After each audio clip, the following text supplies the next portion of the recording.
Hello friends. हम Indian polity पर एक शॉर्ट वीडियो सीरीज़ लेकर आ रहे हैं जो कि काफ़ी इन्फॉर्मेटिव होगी। आज के इस वीडियो में हमने नेशनल इमरजेंसी को कवर किया है। नेशनल इमरजेंसी कब लगाई जाती है, कैसे लगाई जाती है और किसके द्वारा लगाई जाती है, ये पूरा वीडियो में बताया गया है। इसलिए वीडियो को लास्ट तक ज़रूर देखिए।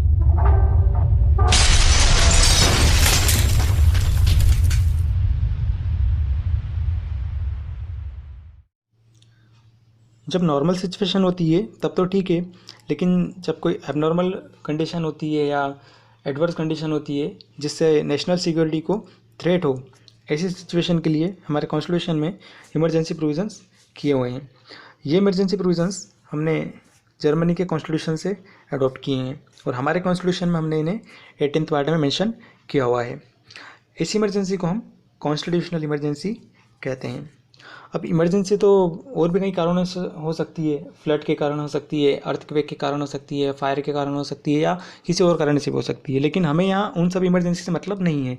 हमें यहाँ उन्हीं इमरजेंसी से मतलब है जो हमारे कॉन्स्टिट्यूशन के 18th पार्ट में मेंशन की गई है और इसीलिए हम ऐसी इमरजेंसी को कॉन्स्टिट्यूशनल इमरजेंसी कहते हैं।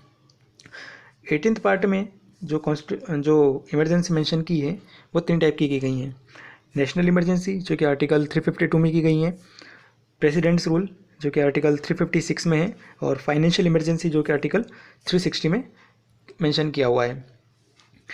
और इस वीडियो में हम सिर्फ अभी नेशनल इमरजेंसी को कवर करेंगे जो कि आर्टिकल 352 में बताया गया है। Basically doctrine of our constitution is federalism and division of power, यानी कि स्टेट की जो पावर है वो स्टेट के पास रहेगी और यूनियन की पावर यूनियन के पास रहेगी, यानी कि सेपरेशन ऑफ पावर्स है। लेकिन whenever there is internal disturbance और external aggression that cause threat to national security, this whole power is shifted to one body और the whole power is concentrated to one body, either it is state और union. अब state तो हमारे पास बहुत सारे हैं। यदि सभी स्टेट के पास अपनी अपनी पावर रहेगी तो सब अपने अपने हिसाब से काम करेंगे। इसलिए जब कॉन्स्टिट्यूशन बना तो हमारे कॉन्स्टिट्यूशन मेकर ने पहले ही ये क्लियर कर दिया था कि जब भी नेशनल इमरजेंसी हो या नेशनल सिक्योरिटी को थ्रेट हो तो सारी स्टेट की पावर शिफ्टेड हो जाएंगी यूनियन को और यूनियन एक पूरी बॉडी की तरह काम करेगा। आगे हम देखते हैं कि जो नेशनल इमरजेंसी है इसे कैसे लगाया जाता है और इसे कौन लगाता है। If president is satisfied and this satisfaction is not personal, ये president का personal satisfaction नहीं होता है। It is dependent on the council of cabinet minister which is headed by prime minister and cabinet council can recommend emergency to president on the ground of national threat by the war, external aggression और internal disturbance. जब cabinet council को ऐसा लगता है कि या तो war की कंडीशन में आ गए हो या एक्सटर्नल एग्रेशन का खतरा हो या कंट्री में कहीं इंटरनल डिस्टर्बेंस हो जिसके कारण नेशनल सिक्योरिटी को थ्रेट हो, तो वो प्रेसिडेंट को इमरजेंसी लगाने के लिए एडवाइस कर सकते हैं।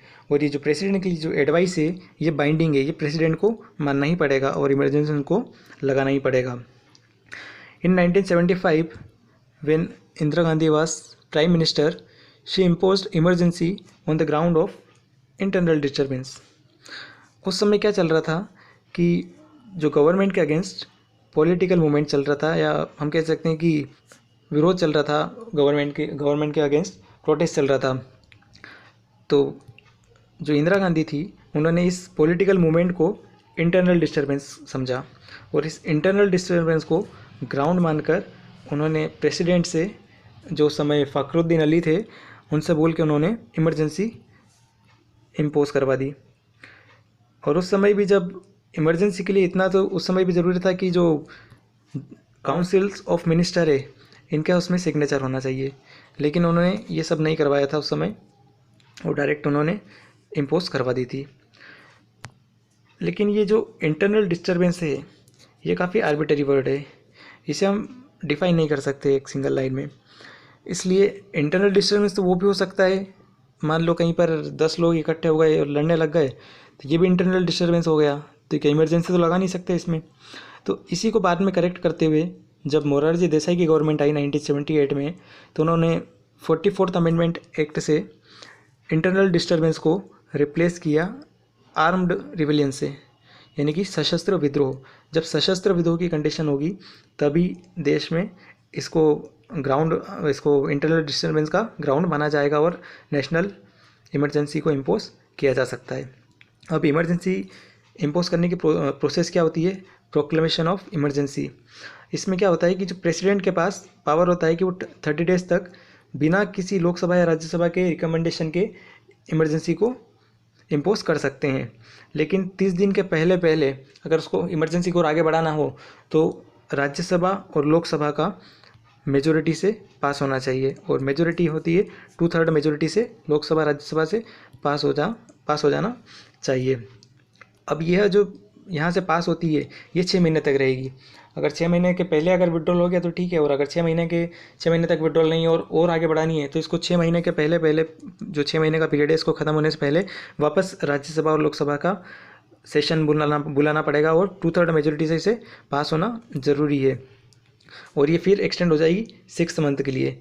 ऐसे ये 6 मंथ करके हम नेशनल इमरजेंसी को आगे बढ़ा सकते हैं। अब जब ये 1978 में 44th अमेंडमेंट हुआ, इसमें क्या चेंज आए? इसमें सबसे पहला चेंज आया कि आर्टिकल 20 और 21 नॉट सस्पेंडेड, मतलब 20 और 21 आर्टिकल ये सस्पेंड कभी इमरजेंसी के समय सस्पेंड नहीं होगा। 21 आर्टिकल हमारा बताता है निजता का अधिकार। रिटर्न एडवाइस ऑफ यूएमसी, जैसा कि आपको बताया मैंने कि इंदिरा गांधी उस समय जो प्रधानमंत्री थी उन्होंने राष्ट्रपति को सिर्फ रिटर्न एडवाइस नहीं दिया था, उन्होंने सिर्फ बोल के इमरजेंसी लगवा दिया था, और किसी का कोई पेपर का साइन वाइन नहीं था कुछ किसी काउंसिल मिनिस्टर का। तो तभी से फिर ये भी अमेंड किया गया कि रिटर्न एडवाइस होना चाहिए। अब इसके इफेक्ट क्या होते हैं जब इमरजेंसी लग जाती है? तो सबसे पहले इसका इफेक्ट होता है कि जब 7th शेड्यूल में जो स्टेट लिस्ट में जो सब्जेक्ट हैं वो सब कैंसिल हो जाते हैं और सारे वो चले जाते हैं यूनियन के पास। अब फंडामेंटल राइट सस्पेंड होंगे या नहीं होंगे ये मैं बताएगा आर्टिकल 358। जब भी इमरजेंसी इंपोज होती है ये ऑटोमेटिकली एक्टिवेट हो जाता है, और जो इमरजेंसी का नोटिफिकेशन होता है उसमें हमें पता लगता है कि कौन से आर्टिकल सस्पेंडेड हुए हैं और कौन से आर्टिकल सस्पेंडेड नहीं हुए हैं। अब जो आर्टिकल 19 है हमारा फ्रीडम ऑफ राइट, ये भी 358 में आता है। इसमें क्या है कि जो एक्सटर्नल इमरजेंसी है, अब एक्सटर्नल इमरजेंसी क्या होती है? या तो वॉर के कारण हो या एक्सटर्नल एग्रेशन के कारण हो, ऐसी इमरजेंसी को बोलते हैं एक्सटर्नल इमरजेंसी। तो जब एक्सटर्नल इमरजेंसी कंट्री में लगी हो तो आर्टिकल 19 है ये सस्पेंड होता है। और जो इंटरनल इमरजेंसी हो, जिसे बाद में भी चेंज किया है आर्म्ड रिबेलियन, इसके कारण अगर इमरजेंसी लगी हो तो हमारा जो आर्टिकल 19 है ये सस्पेंडेड नहीं होता है।